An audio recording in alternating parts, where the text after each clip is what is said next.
As morning dawns in the kitchen, Margaret delicately prepares tea, a mischievous glint in her eyes.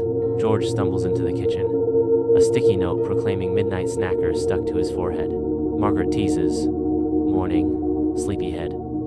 Did you enjoy your midnight feast?" As George feigns ignorance.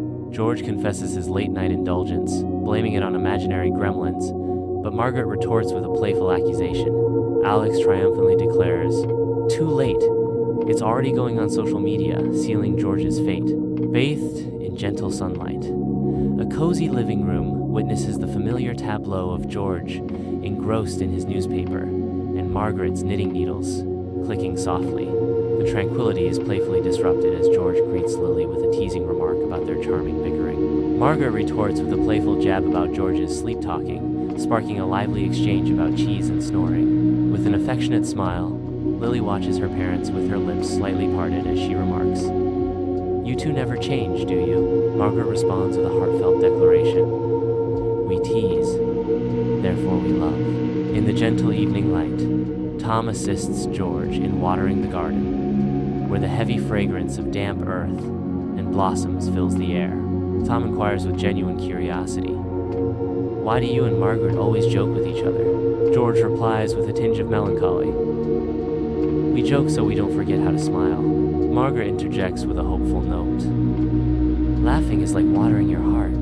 Bathed in the gentle glow of a laptop screen, George and Margaret are snuggled together, lost in Alex's videos.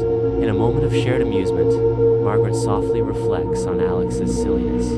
George responds with a tender affirmation, "Keeps us alive." George playfully asks, "Do you ever get tired of my jokes?" Margaret retorts, "Only when they stop coming." At the age of 70, many people believe that love becomes nothing more than a habit.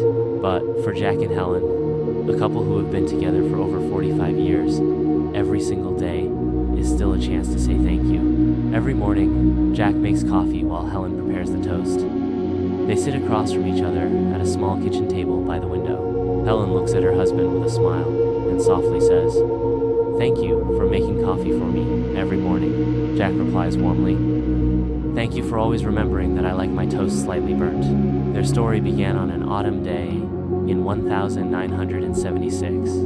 At the time, Helen was a young woman who loved reading alone in the park near her home.